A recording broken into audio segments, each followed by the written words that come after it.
elders past and present, and welcome any Aboriginal or Torres Strait Islander people who are joining us here today on the webinar. We only have 2 webinars left this year, but make sure you go to our website at tai.org.au/webinars so you don't miss out.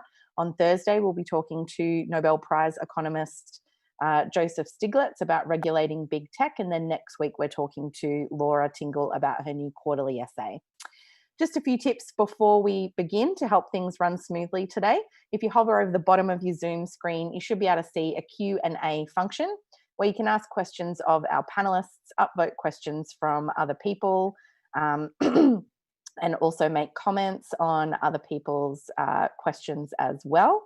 Please keep things civil and on topic in the chat, or we will boot you out. We don't have to do it often, but we will do it if we need to. And lastly, a reminder that this discussion is being recorded and it will be posted up on the Australia Institute's website and YouTube page. We'll email it to anyone who missed out on the discussion. And also a reminder that it's being live streamed by Wikileaks and Consortium News. And welcome to you if that's how you're watching this today. Thank you very much for joining us today. We've had more than 1,800 people RSVP, so a huge response. And it is so important to be talking about Wikileaks and this book today, because for 14 years, Wikileaks has published information provided by whistleblowers about how governments, companies, banks, militaries, the United Nations, political parties, you name it, the media included, how they actually operate when they think that no one is looking. I can remember the first time I thought Wikileaks was really hitting the mainstream consciousness, and that was with the release of the collateral murder video of US soldiers killing civilians in Iraq. And certainly the recent revelations of evidence that Australian Special Forces personnel committed alleged war crimes in Afghanistan, well outside the heat of battle, remind us again of how important whistleblowers really are to a healthy, functioning democracy. And the truth is that Wikileaks has forged new paths for investigative journalism, as well as revealing uncomfortable truths to the public, truths that many, many people would prefer to stay secret. In Australia, we've seen a concerning trend where public interest journalism and whistleblowers have been increasingly criminalised, and the Australian government federally certainly seems far more concerned with prosecuting journalists and whistleblowers than prosecuting the people who have committed the crimes, maladministration and corruption that they helped to uncover. So too has Julian Assange been prosecuted for being a journalist and a publisher by the United States, and his prosecution represents a threat to journalism, freedom of the press and free speech. Yet the Australian government has done very little to assist this Australian citizen who has really helped change journalism forever. So I'm delighted to be talking about this book, A Secret Australia, revealed by the Wikileaks Exposés, edited by Felicity Ruby and Peter Cronau, and published by Monash University Publishing. The book, excuse me, the book takes a closer look at what we can learn about Australia from the enormous Wikileaks archive. The book is available from today. Peter, if you've got your copy there, you might want to hold it up for people to take a look at. It's available from all good bookstores and as an ebook. I'm going to pick up my copy from Paper Chain in Manuka. And today I'm delighted to be speaking to co-editor Peter Cronau, who's an investigative journalist and producer for ABC TV's investigative documentary program Four Corners, and has won numerous journalism awards, including the Gold Walkley on the political violence in East Timor in 2006. He's reported for ABC Radio's Background Briefing, and most recently with the groundbreaking report Pine Gap's Role in US Warfighting. His forthcoming book is titled The Base, Australia's Secret Role in America's Global Wars. And I'm also delighted to introduce Jennifer Robinson, an Australian human rights lawyer and barrister in London, practicing in the areas of media law, public law, international law, and extradition. She's been a member of the legal team acting for Julian Assange and Wikileaks since 2010. She serves on the executive committee of the Commonwealth Law Association, the advisory board of the European Centre for Constitutional and Human Rights, and is a trustee of Article 19. She's also a founding board member of the Grata Fund, Australia's first independent public interest litigation fund, and she's conducted trial observation and human rights missions for the International Bar Association in Malaysia and Syria. Welcome, Jennifer. Welcome, Peter. Thank you so much for joining us today. We really appreciate it. Hi. Peter, I'll start with you. Can you tell us why this book is important and why it was important to publish it now? Well, we all know there's a huge flood of information that hits us daily. It just churns out across developments overseas with human rights, with all sorts of issues. And it's really hard to keep track of it. Orwell's memory hole is in perfect function. And the stories, the incidents that people don't want get thrown down that memory hole. Afghanistan's a great example. Four Corners was doing stories in the mid-early 2000 and about 6, I think, about mistaken deaths of civilians at the hands of Australian special forces, and all of these were investigated at the time and sort of churned along. But if we can remember the things that happened in the past, then surely when new issues come along, we realise there's a systemic issue here. It's not about a bad apple or 3 or 19. It's more about how a system churns out young men for war and what it does to people, when they get back from war. So journalism doesn't have much of a memory, and that's a shame, because you can't sort of click the hot link and go to the historical record of what was behind a story. So we were just thinking, Felicity and I met for the first time, and in that first conversation we both thought that there was a huge gap for people to be reminded about the secrets that Wikileaks had already told us all. I mean, I'd forgotten half of them, and I mean it's a massive archive. So what better way to do it than to ask a bunch of fellow Australian thinkers and writers and others to pull together their thoughts on what Wikileaks has done for us. The archive provides, the stories it provides, the sorts of information that's good to know about. So we did, and there's an enthusiastic bunch of people who wanted to do the book. It was initiated not through Wikileaks itself. It's just an independent little grouping that decided to pop out a collection of works, and it doesn't reflect necessarily even the views of Julian Assange. Nonetheless, we all have attitudes and opinions about him, but they shouldn't get in the way. I mean, they're probably all wrong anyway, but they shouldn't get in the way of his message.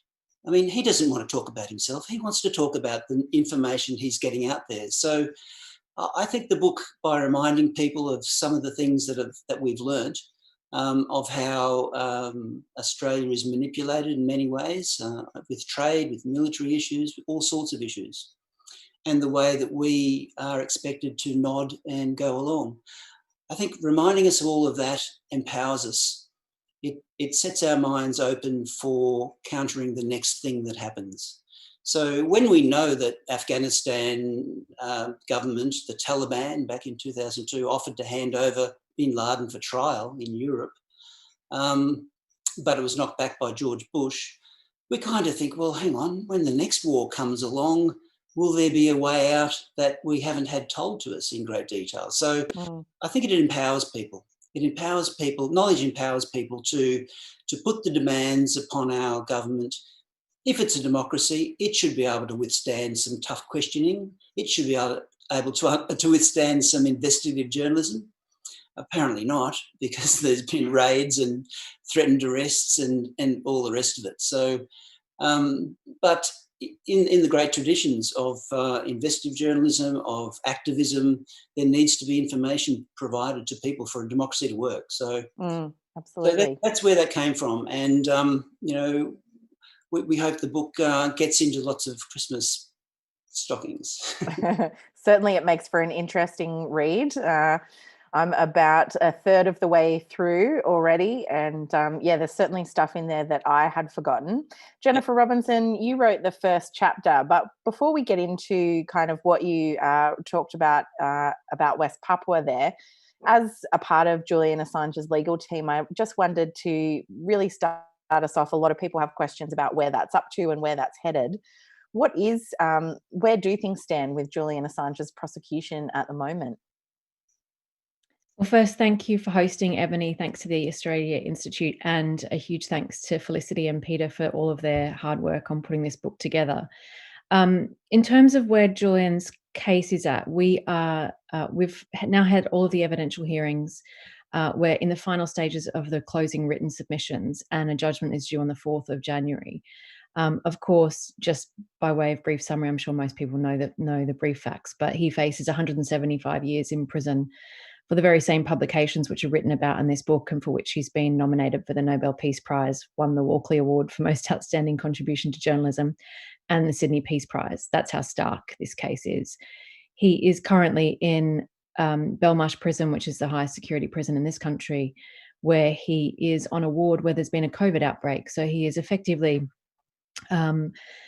he's at severe risk of contracting COVID because of the respiratory issues that he's had as a result of being detained for coming up on a decade now in enclosed circumstances in the embassy and now in prison. He's not able to leave his cell because of the COVID restrictions, not even to wash. And it's a really serious situation. We will have to see what happens after the 4th of January, but of course, there's lots of speculation now about what might happen as a result of the change of US administration. But it remains to be seen. So it's a really serious situation, and one where the conditions for him inside prison, with the added impositions imposed by COVID, mean that what Belmarsh is an awful place at the best of times, but he has had very little social contact, no meetings with us except in prison during the trial, in the cells underneath the court. So it's been a very lonely experience for him this year. And Jennifer, just to go, we'll pick up, I think, probably, and have some more questions on that as we go. But to go to the chapter that you've written for this book, it touches on the situation in West Papua. And I think a lot of Australians will be familiar with East Timor's quest for independence from Indonesia, but many people will probably be less familiar with West Papua's fight for independence, even though it's extremely close. What did Wikileaks tell us about the intersection of military and corporate interests in West Papua? Well, first, I think just to give a little introduction about West Papua, today is the 1st of December, which is a really important day for West Papuans. And I think I'm sadly waiting for the news of what's going to happen over there today, because there will be widespread protests. It's their national day. It's the day, 1st of December 1961, when their national flag was raised, their national anthem was first played, when they opened West Papuan Parliament in front of Australian and British diplomats, when West Papua was due to become independent from the Dutch as a non-self-governing territory. And it was the next year that Indonesia invaded. As a result of a UN brokered peace deal, or brokered by the US, actually, a UN peace deal, there was a UN administration. It was the first ever UN administration of a territory, long before East Timor ever was. And part of that deal required, under the terms of the New York Agreement, that they would get a vote on self-determination in 1969. That referendum, which was required to be universal suffrage and a free and fair vote, did not take place. They rounded up 1,022 leaders and forced them to vote for integration with Indonesia under threat of violence. Looking back at that time, since then, of course, Australia has been complicit in Indonesia's unlawful occupation, just as we were with East Timor. And since that time, there's been an ongoing conflict in West Papua and demands for them to be able to exercise their right to self-determination under international law.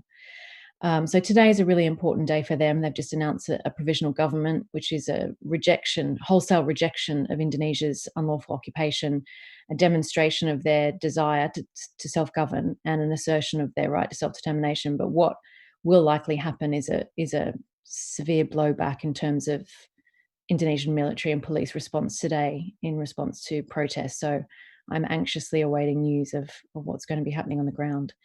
But in terms of what WikiLeaks showed us, what I tell in the chapter is really quite a personal story, actually, about what it meant for me as a much younger person. When I was 21, I went to West Papua, and what shocked me as you introduced, is that so I didn't know anything about it, and it's because journalists were not allowed to go there. There's very little written about it academically. I really learnt what I knew about West Papua from being on the ground. So I was watching these things happen and learning about these things that were happening, seeing diplomats come and learn about them, but not seeing anything in the international media. And so what we learned through the WikiLeaks material is what I knew was happening because I was on the ground, which is about the role of the Indonesian military in maintaining that occupation and facilitating the role of global corporates like Freeport Gold Mine, the biggest gold and copper mine in the world. But importantly, the way in which the mine was paying the military in corrupt ways, not through official bank accounts to direct individuals, for security around the mine, which created an incentive structure whereby the Indonesian military would create security incidents around the mine, including killing Americans and, we think, an Australian, in order to justify their military budget. We also learned that the Indonesian military, because they don't have sufficient budget to run their operations, were running illegal logging operations, unlawful drug trade, and of course the extent to which the Indonesian military is conducting operations resulting in mass human rights abuse, torture, rape, extrajudicial killings of Indigenous West Papuans. And of course, what was really important, I think, after East Timor, and many people will remember this, is that because of the role of the Indonesian Special Forces in war crimes in East Timor, the US and Australia cut off military ties and support for the Indonesian military because of their human rights record. What we learned from WikiLeaks disclosures is that the US knew exactly what was happening in West Papua and restarted their military ties despite what they knew about what was happening on the ground. And these are really important things. So for me, when WikiLeaks came along, because I had this history in West Papua and I'd seen what was happening, I'd had meetings with diplomats where they were basically telling us to shut up about what was actually happening on the ground. I really felt the importance of when I observed WikiLeaks before I even became Julian's lawyer, I already understood the significance of what this could mean for places like West Papua. And then, of course, with Cablegate, we saw precisely what it would mean through the disclosures that came out. So I think because of that very personal experience, when I was watching WikiLeaks, I thought, this is important. This is going to change things.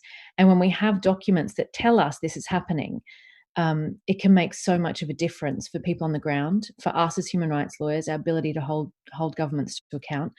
And the fact, I think I say this in the book, that even if you know it's happening, so for me, I knew this was happening. It didn't tell me anything I didn't know, but having documents to show it, that the United States government is reporting back to its own government for the purposes of policymaking to say this is happening, makes it much harder for anyone to deny that it's happening.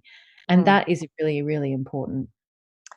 Yeah, absolutely. And that, I guess, brings me back to the role of WikiLeaks in investigative journalism and uncovering these types of, whether it's the cables or other documents or cases from whistleblowers. Peter, I'll come back to you. Tell us a little bit about what's in the book about the role of WikiLeaks in facilitating that type of investigative journalism and really providing a new, secure conduit for the dropping of documents or for whistleblowers to come forward in a secure way to release this type of information that would otherwise never see the light of day. Excuse me, Ebony, it is unique in that it's created it sees journalism as a permanent archive and not as just passing news. It sees it as a permanent archive of original documents. With explanations covering what they're about, so that people can look back and read them for themselves. It's not just a matter of trying to remember what was in the news last week, if it's a major story that WikiLeaks has documents on. But it's also allowed global collaboration as never before.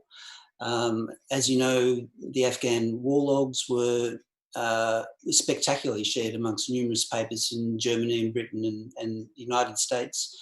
And that sort of global collaboration has a lot more power to it than individuals working individually in silos in their own countries. It allows people to see the systems at work. It allows people to see the common players at work. And that helps journalism immensely, because the danger is it slips down the memory hole. Now, there's also been some spectacular initiatives as well. One of them is the use of anonymous drop boxes. Now, anonymous drop boxes are sort of used for most media now. Most media outlets have them. And an anonymous Dropbox allows somebody to submit a document or some information anonymously. Now, nothing is 100% safe in terms of anonymity. However, the secure Dropbox system allows people to, to send in information, tip-offs, documents, whatever they want to put through without the fear of being hunted down by any authorities. The difficulty is these days is with digital communications, there's fingerprints left of every phone call, of every Google search, of every time you catch a taxi to go and meet a source. There's digital footprints left behind. And it's so important for people to be able to step around that. And it's an amazing.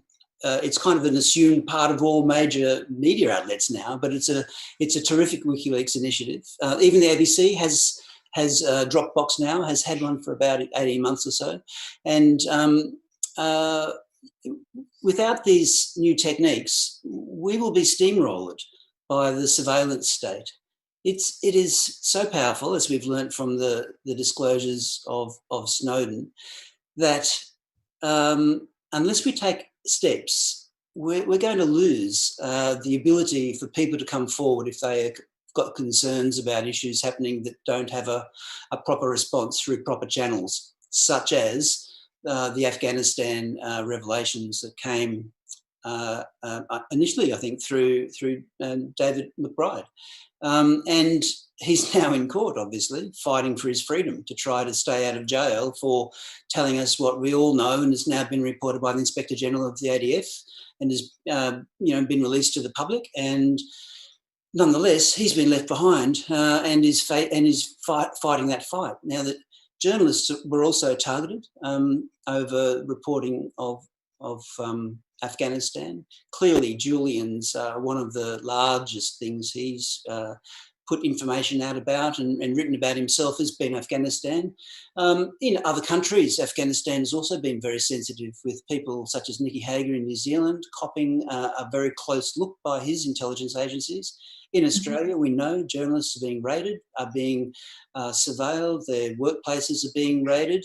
And we had the spectacular moment where what's happening with Julian almost happened here, where a journalist was targeted for charges by the Attorney General of Australia. The attorney referred to the Commonwealth DPP, an ABC journalist, Dan Oakes, for consideration of charges being laid against him. Now, that's a very big step. I believe confidence has been taken by the treatment, people here seeing the treatment of Julian Assange. If the Western world is able to start nailing journalists for doing their jobs overseas, well, it looks like Canberra is going to have a go as well. So fortunately, with the ABC journalist, the public interest aspect of pursuing his case saw it dropped. It was not in the public interest to pursue it. And likewise, the potential whistleblower for the Annika Smethurst's files that she published about DSD, ASD wanting to be able to surveil Australians. These have been dropped through public interest, and that it is not in the public interest to close down journalism. Now, these are very important steps to take. With Julian, I mean, we've got miles to go to convince people as to why he needs to be treated the same. Clearly, his work is in the public interest. You can read it in the book. I mean, there's numerous examples of information that's been released that has spectacularly informed the public. I mean, one of my favourites that I've that's included in the introduction of the book, as just a small taster, is the leaking by WikiLeaks of an information operations manual from the Australian Defence Force.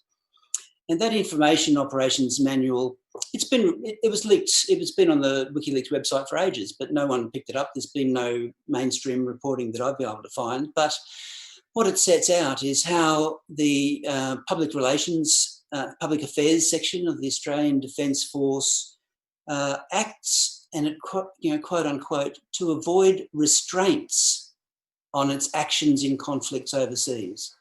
Those constraints would be things like Parliament and public opinion and journalism.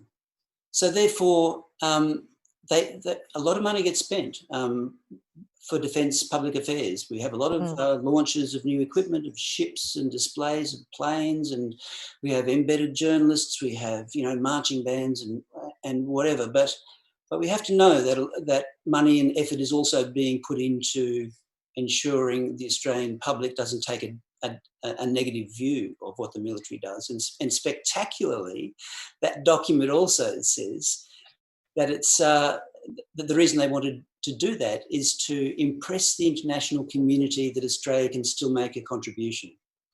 Well, I think by international community it means the United States, of course. And therefore, think about it. We have a public affairs section of the Defence Force, funded by Australian taxpayers, meant to put a smiling face on what the work of the Defence Force does, to keep eyes away, to keep journalists distracted. We now can read this. It's been released by Wikileaks. It's there. People can Google it after this session tonight and have a read. That's the sort of information we should be aware of. Clearly, the Defence Forces do an enormously good amount of work defending the country and looking after our interests. But when there's downsides, we don't want them to be papered over. We want the War Memorial to have a section on war crimes. We don't want Hollywood to be in the War Memorial.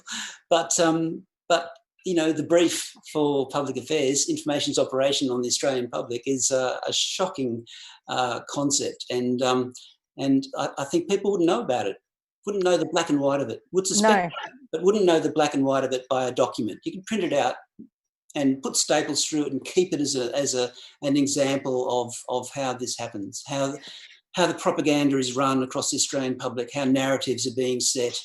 And it helps you understand the sort of reporting that then results, because, public affairs people work hard on convincing journalists on how to report stories. They sure do. I was struck by, I think it was Soulette Dreyfus's chapter where she talked about the price that Julian and WikiLeaks had paid for being the early adopter, or not the early adopters, the people who invented the concept of, the anonymous Dropbox and many other new methods of journalism that they've pioneered. But I was also struck by, obviously, the huge price that comes with being the first to do something and the backlash that comes from that. Jennifer, coming back to you, I was always struck by the fact that the Obama administration obviously looked very carefully at prosecuting Assange, but it seemed to me that they couldn't find a way to do it that wasn't also going to end up with perhaps prosecuting the New York Times or any of the other mainstream media organizations that have collaborated with WikiLeaks over the years. What, for you, are some of the implications for freedom of speech and freedom of the press raised by WikiLeaks and the backlash and the prosecution of Julian as a publisher? And I guess if you could reflect on, the United States has the First Amendment to protect freedom of speech, but Australia, we have nothing like that. How important is WikiLeaks in that context for protecting freedom of speech and freedom of the press? They are all big questions you've just asked, Emily, so I'll try and answer them quickly. Well, first about the free speech implications of the prosecution of Assange. And so we know now that the Obama administration took a decision not to prosecute. There was no indictment by the end of the Obama administration. And that was consistent with the public statements that were being made at the time by Eric Holder, the then Attorney General, that no journalist would go to jail on his watch. And this was precisely because of what you described about what we call the New York Times problem, which is, as the New York Times General Counsel himself has said, that the law will have a very difficult time in distinguishing between what WikiLeaks and what the New York Times does. And that's because if you look at the indictment against Julian Assange, it includes passive receipt, it includes receipt, possession, and publication of classified information. Now, the prosecutors are doing their very best to try to distinguish between what WikiLeaks does and what journalists do all the time, and unsuccessfully, because the danger of this prosecution is that it will apply to the rest of the media. When you think about because of this, if it means that any journalist anywhere in the world could face prosecution in the United States for publishing truthful information about the United States. That's the fact of this. What we're seeing with the prosecution strategy is an attempt to criminalize what journalists do all the time in terms of their communications with a source. So if you talk to a source, if you ask a source for a particular piece of information, you ask them for more information, which is what journalists do all the time. What the US case against Julian is saying is, well, that is conspiracy with the source to steal information. That is going to criminalize all national security journalism. That is why it is so dangerous. In fact, some of our expert evidence before the evidential hearing in September, the prosecution is trying to run this case, well, this is not about publication. It's only publishing people who publishing the names of people who will be put at harm. But that's an editorial judgment. Newspapers all day, every day are assessing whether to publish information, either national security information, which the US government or any government says could potentially damage either national security or cause risk to individuals. The Snowden revelations, for example, the government was screaming about the damage that The Guardian was going to do, and The Guardian made a decision to publish that information. It is an editorial judgment, and one that newspapers make all day, every day, in every country around the world. So it is significant, and I think Peter's right to say that the precedent that we're seeing set with this case, Julian is of course being prosecuted in relation to the publication of the Afghan war logs, of the Iraq war logs, and Cablegate. And so when we saw the raids take place in Australia, we've been saying for years and years that if this criminal investigation into Wikileaks is dangerous for journalism, it's going to chill national security journalism. And because you can't distinguish between what Wikileaks does and the rest of the media does, it's going to apply to the rest of the media. And we're seeing it happen already. We've seen it happen in Australia. We've seen it happen in the prosecution theory used by Bolsonaro to try to prosecute Glenn Greenwald. This is a very dangerous trend, and one that, I think journalists the world over are very worried about. I think that answers your question, Ebony. I'm sorry. Did I miss something? Yeah, no, I just to pick up on the difference between America, where you've got the First Amendment, and somewhere like Australia, where there really is no kind of guaranteed protection for freedom of speech. I guess the risk is all the greater for these styles of prosecutions. Well, the first thing to note about the First Amendment is that the US government is arguing in our case that because Julian is Australian, he won't benefit from First Amendment protections. Now, think about that as a precedent. So what the US government is effectively saying for all journalists outside of the country who are not nationals is, if you publish truthful information, if you receive, possess, or publish classified information of the United States, we will exercise our jurisdiction outside of our borders to seek to extradite you, to bring you back to the US for prosecution, where you will not have constitutional free speech protections. That is what they're running in the Assange case, and that's why it's, again, even more dangerous than we first thought. But with respect to Australia, we are in a very different position, because we don't have a Bill of Rights. We don't have a right to free speech. The implied right to political communication, such as it is not sufficient. If you look at our disclosure laws in Australia, and there's an ongoing inquiry at the moment, I made a submission together with the Association for International Broadcasters. Australia's disclosure laws are terrifying. And compared to the Official Secrets Act in the UK, the potential sentences under Australia's laws are far outweigh anything you see in the United Kingdom. 25 years or up to life in prison for breaching Australia's disclosure laws, no public interest defence, no exclusion for journalists. It's actually quite terrifying when you get to grips with the extent of our national security laws. Now, of course, the right decision was ultimately taken with respect to Dan Oakes and the others who are under investigation in Australia, but they should never have been investigated in the first place. And that what those journalists were put through by our government it signals to all journalists in Australia what they're at risk of. And there should be no risk of that kind of nature for journalists engaging in that kind of public interest journalism. And it's great that the ABC stood by them, and it's great that that prosecution was dropped. But what was interesting as an Australian observing this from abroad is how how outraged Australian journalists were about this case, but yet we don't see enough of the same outrage, I don't think, from mainstream journalists in Australia about Julian. And that's not to say that it's not, we have free speech groups around the world, Human Rights Watch, Amnesty, human rights groups, free speech groups, the International Federation of Journalists, united in their opposition to this prosecution of Assange. And I really think it's time that that more pressure is put on the Australian government, not just about Julian's case, but because of what that means for journalism more broadly, and about our disclosure laws in Australia through Parliament, that we ought to be pushing for reforms around ensuring that there is a public interest defence, because we ought to have a right to know, and we should know what our governments are doing in our name. Absolutely. So I can see that we've got about 780 people who've tuned in. Thank you so much for joining us. I'll go now to questions from the audience. So the first one is from Fred Sim, and he asks, what can we, Australia and every nation, do to protect whistleblowers in an age where organisations, corporations, government bodies are hiding behind disclosure clauses to protect themselves from disrepute? I might come to you first, Jennifer, and then you, Peter. It's a really good question. So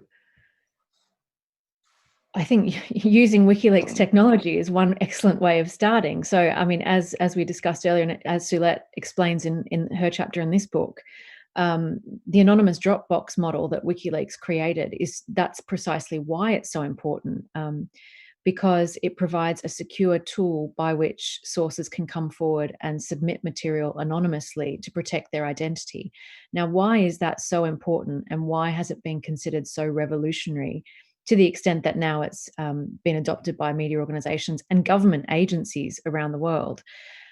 That's because, as journalists well know, the whistleblowing protection and protection for sources is very limited. Now, after I've been talking about how limited the protection is for journalists as well, but in general, we do recognize that journalists, well, historically, we have recognized that journalists are able to receive information without facing prosecution themselves, and are able to publish that information. Together with that, they have an obligation to protect their source. Now, why do they have an obligation to protect their source?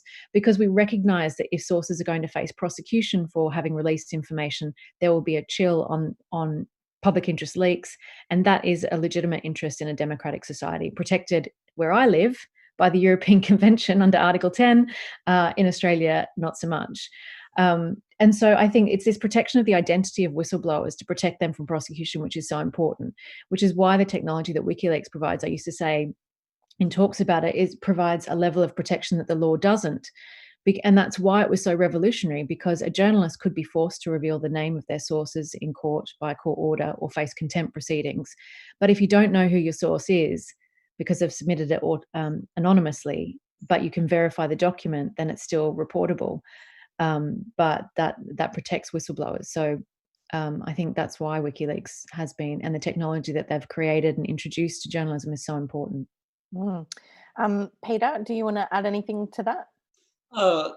Only that that the whistleblowers are the ones who are putting themselves on the line, and if they lose confidence in the media's ability to protect their identity because of the digital tracking of their communications, then they'll disappear. The very day after the ABC raids, for a program at the ABC, a person who was not quite a whistleblower, but maybe a person who didn't want to go public on a very important matter, pulled out of an interview. The story dropped. It died the day after the ABC raids. Now, that's the chilling effect that sort of action by the Australian government has, which is totally intended, to scare off potential whistleblowers. So I think we need to be sure that we've got safe things like drop boxes, that we have other safe communication tools that are made known on the media organisations' websites, but also that when a whistleblower is being hammered for releasing information in the public interest, the media generally doesn't forget them. It does pursue their cases and put them in the public eye. So that's a really important thing.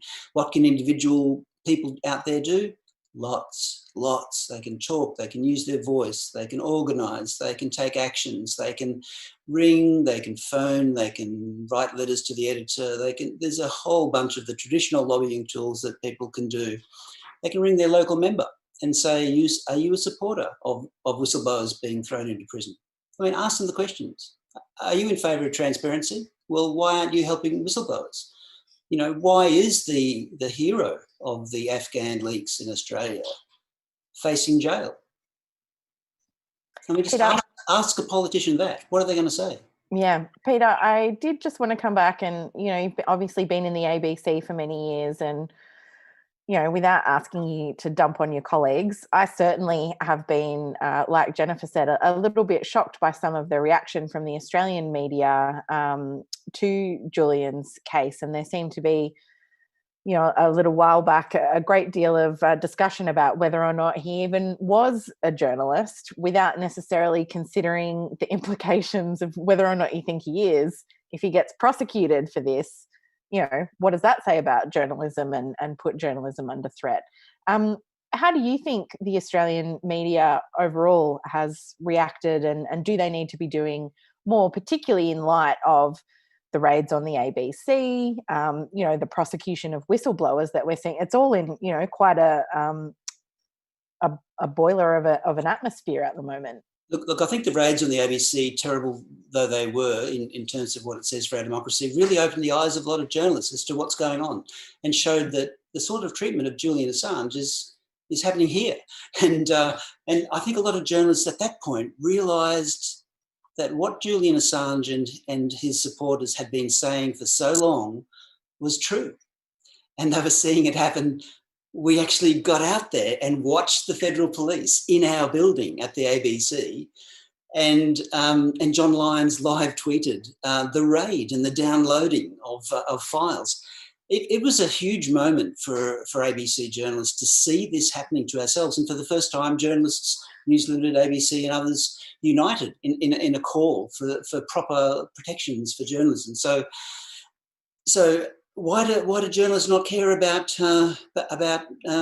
Julian? Why do they say he's not a journalist? No, it's because they're pretty uninformed or just plain stupid, really. I think they need to realise that someone who's won more journalism awards, who writes articles, who publishes original documents, that's a pretty good definition of a journalist, in my view. And but that narrative is not an unintentional one. It's helped to put Julian in jeopardy by being not a journalist and not being able to get protection of the amendment in the United States with United States laws. And I think that's a narrative that was put out and pushed around by some people that, to their shame, they should have thought about that, because by calling someone not a journalist, they're stripping them of any basic protections they might have had. And now that they're coming for us in Australia, now that the authorities are quite happy to raid and potentially arrest and charge, we'd better realise that, you know, it's that old saying of, you know, they came for the teachers, they came for the unionists, and now they're coming for the journalists. So I think people have really learned a lot by seeing those raids. I think it's had a huge shock effect on journalists, and a lot more people are speaking out in favour of Assange. And I've got to say, the number of people at the ABC who've said good on you for doing the book, you know, they may not be prepared to shout from the rooftops because, you know, Julian sometimes can be controversial, but you know, they're very, very happy to see the support for him. And yeah, I think there's been a tide change, and I think that journalists now realise they're in jeopardy. And if we don't do something about it, the freedoms we have, it is going to keep on slipping away. Law change by law change. You know, we've had more than 70 laws, produced in the war on terrorism phase of this century. Something like 70 odd laws that have affected the right to free speech, that have limited journalists in what they can do. And a lot of it happens in secret. Like, as a journalist, I can have a warrant taken out on me. They can't look at my phone records or metadata legally without a warrant. Well, warrants are just warrants and can be prepared. Not many are prepared. Only about a dozen a year on journalists, but that's a dozen a year. Journalists whose contacts and phone calls and movements and attitudes have been monitored in great depth, or maybe not great depth, we don't know. The journalists are not told if there's a warrant out on them. It's a huge intrusion into journalists' ability to tell the public what's going on, and really that's all journalism is, to tell the public what's going on, because without that, we're just blind and we'll just believe the next narrative, the next focus group statement from a leader. And, the power's in the public's hands, and with information, they can use it. Jennifer, coming back to you, I've got a quick question here, or maybe it won't be quick, from Kate Dennehy. Is the Australian government doing anything to get Julian Assange freed? If not, why not? An excellent question. If they are, we don't know about it. It certainly seems not. Look, this has been something for me that has been so deeply disappointing, which is the Australian government's failure to stick up for this Australian citizen. We have been doing outreach to the Australian government since 2010. I feel like a broken record in the sense that I've been talking since 2010 about the implications that any indictment would have for the rest of the media, that this would affect the media around the world, that othering Wikileaks or somehow putting them in some other category is not going to protect them, and that the Australian government ought to be doing more to protect this Australian citizen. And sadly, 10 years on, successive governments, Labor and Liberal, we haven't seen sufficient action. But it's never too late. The Australian government can and should be exercising diplomatic protection over Assange. This case is so outrageous. We've seen what the Australian government can do. Maurice Payne just negotiated the return for Kylie Moore-Gilbert, which is wonderful, wonderful news. She was facing espionage charges in Iran, completely baseless, obviously. But we have another Australian citizen in a high security prison in the UK facing espionage charges, a journalist, a celebrated Australian journalist who's won all these journalism awards the world over, been nominated for the Nobel Peace Prize for successive years, and the Australian government is doing nothing to bring him home. Now, that's a pretty dire reflection of our government, and a pretty dire reflection of what our special relationship with the United States means. And I think that's probably one of the Julian's case itself is revealing of the nature of Australia's relationship with the United States, but that's one of the key themes that comes through in this book over and over, also about what we learned as a result of the WikiLeaks revelations. So I really do encourage, I don't think this case is so political. If the Australian government took a more proactive stance, I don't think we would be where we are now. And if the Australian government took a proactive stance, I think that they would have an excellent shot at negotiating his release, either at the end of the Trump administration or at the beginning of Biden's. And I think Australians ought to be calling their local MP, ought to be raising it with their local MP, to be raising it with the foreign minister, to put more pressure on our government to do the right thing. The next question is for you as well, Jennifer. It's from Joshua Clark. Is it appropriate for whistleblowers such as David McBride, who may have breached Australia's national security laws in their disclosures, to need to rely on the Commonwealth DPP or the Attorney General to exercise their discretion not to prosecute because of public interest? Or is reform needed, and what would that reform look like? Reform is absolutely needed. Yes, the DPP, that discretion was exercised in the right way, finally, but years too late in respect to the ABC journalists who were looking at being prosecuted. But obviously it didn't work for the source himself. And of course, we ought to have a statutory protection, a public interest defence, both for journalists and for whistleblowers, because we have to now acknowledge, look what's come out look at the outrage about Australian war crimes. We wouldn't have known this if it weren't for brave whistleblowers. And so it is an essential part of democracy. I really recommend that people, if you read the jurisprudence coming out of the European Court of Human Rights around why it's so important that we protect public interest disclosures, if whistleblowers are going to face prosecution like this, it deters the next one.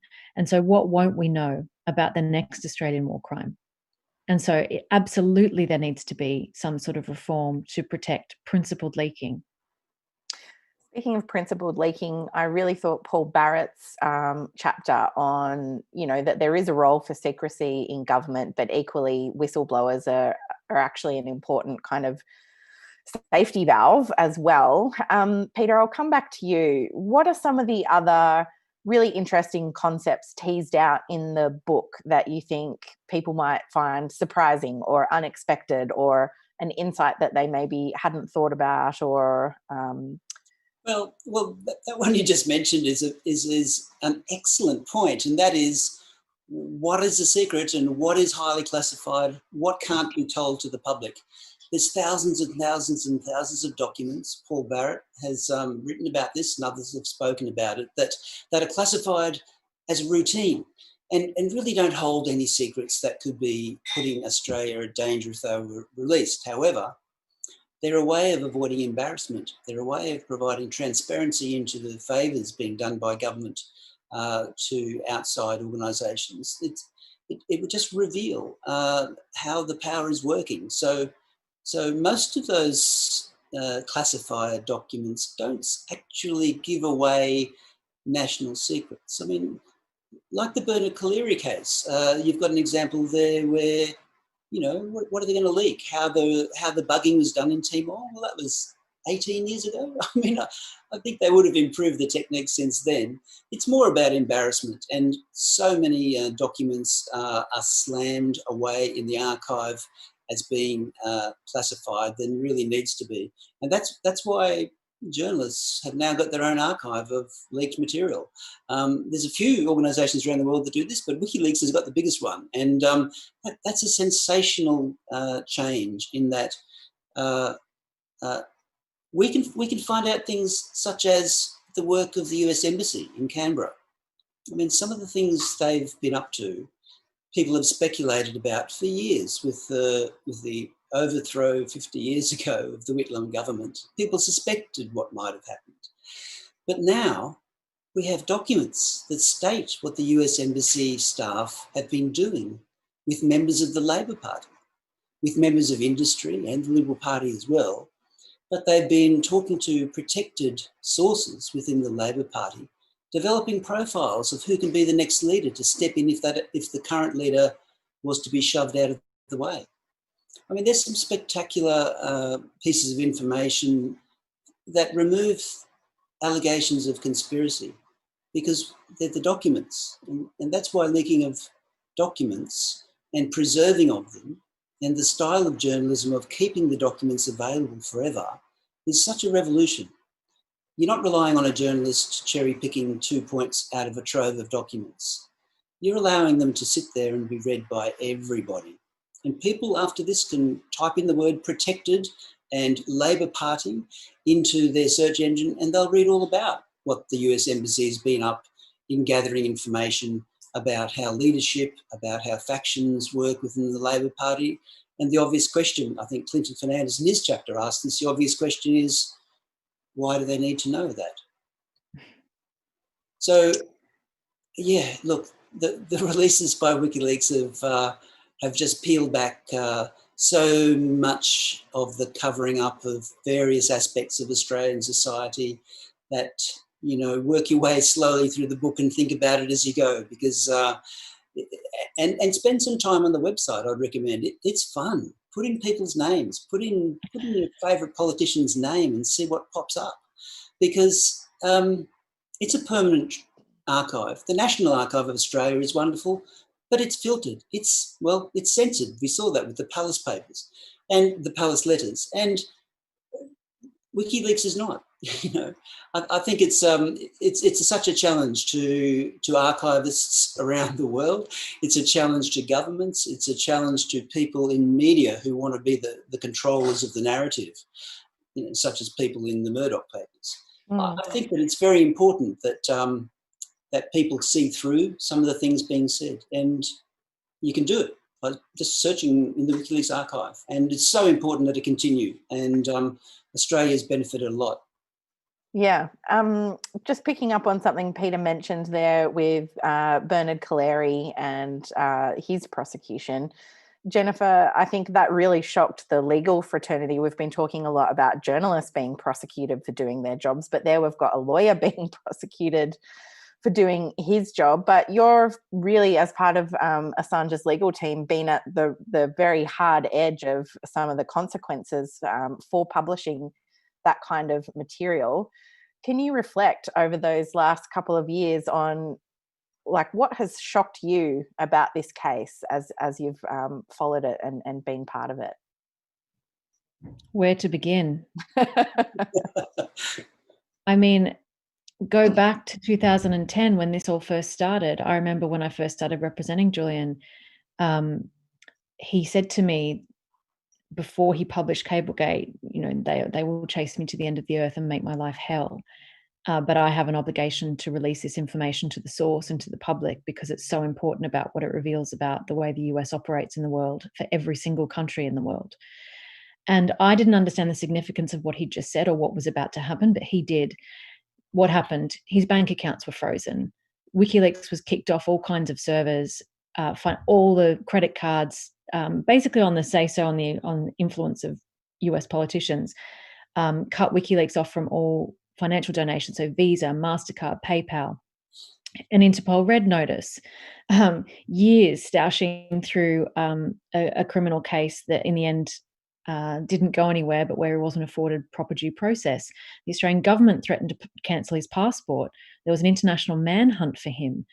Seeking asylum inside the embassy, us being spied on unlawfully, me being threatened by the US government. The biggest criminal investigation in US history.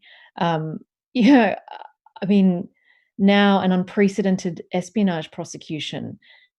We now know there was unlawful spying inside the embassy to the extent that they tried to take his baby's nappy to get the DNA of his child. I mean, us as lawyers were specifically targeted for surveillance, and in one case, physical surveillance. It's shocking. It is shocking that this kind of thing can happen to this kind of, I call it persecution, that this kind of persecution can happen in democratic countries against an Australian citizen, against his lawyers. What does that say about our ability to properly defend our client when we're being targeted in that way? There was a Lawyers' Rights Watch complaint about the way I've been treated as an Australian lawyer practicing in England. That's the kind of thing that we would not expect from the US, from the UK. The US prosecution is arguing in our case that all the methods they used against us, spying on legally privileged communications, that's all fine. What does that say about this? I mean, Daniel Ellsberg gave one of the most, I think, striking moments of the trial in the UK, the evidential hearing, was Daniel Ellsberg being cross-examined by the prosecutors about his role as the Pentagon Papers leaker. And he explained that the kind of abuse against him by the Nixon administration, which resulted in his case being thrown out with prejudice, has happened and on a mass scale towards Julian Assange. So what does it say about democracy if what would have had a case thrown out with prejudice in the 70s, now when far worse is happening towards him, the prosecution goes ahead? I think we need to ask ourselves what democracy means and what human rights mean in that context. Well, I'm afraid we're going to have to wrap it up there. I really want to thank everyone for coming along today, and thanks for your excellent questions. As always, I'm really sorry that we couldn't get to all of them, but we really appreciate you tuning in. Thank you to Peter and Jennifer. We really appreciate your time, particularly you, Jennifer, getting up at the crack of dawn, I think it is, over there in London, nice and early for you. We do really appreciate that as well. And I want to also thank Wikileaks, who've live streamed this, and Consortium News. We appreciate that as well. And I want to thank all the other contributors to the book A Secret Australia from Monash University Publishing, available at all good bookshops and online. You can get it as an ebook as well. Check it out. It's a really gripping read. There'll be things in there that you've forgotten, things that you didn't even know had been revealed. The contributors include Scott Ludlam, former Defence Secretary Paul Barrett, lawyers Julian Assange, academics Richard Tanter, Benedetta Bravini, John Keane, Sulet Dreyfus, Jared Goggin and Clinton Fernandez, psychologists Lisa Johnson, as well as writers and journalists Andrew Fowler, Quentin Dempster, Anthony Lowenstein, Guy Rundle, George Giddos, Helen Razor and Julian Assange. It's a great book. Make sure you check it out. We've got another exciting webinar this Thursday at 11 a.m. with Nobel laureate economist Professor Joseph Stiglitz and Anya Schifrin from Columbia University. That'll be on regulating big tech and Australia's news media code. And next Wednesday at 10 a.m, we'll be talking to Laura Tingle about her new quarterly essay. She's the chief political correspondent of ABC's 7:30 program, about what Australia can learn from New Zealand. So that'll be a great one. So check that out. Also, make sure you're subscribed to our podcast, Follow the Money, where we explain big economic issues in plain English. You can find that on iTunes or wherever you normally listen to your podcasts. And remember, stay safe out there, everyone. Stay 1.5 meters away. Keep washing those hands. Wear a mask if you can. And we'll hopefully see you in a couple of days. Thank you very much, everyone. Thanks so much, Ebony, and to the Institute. Bye. Thank you.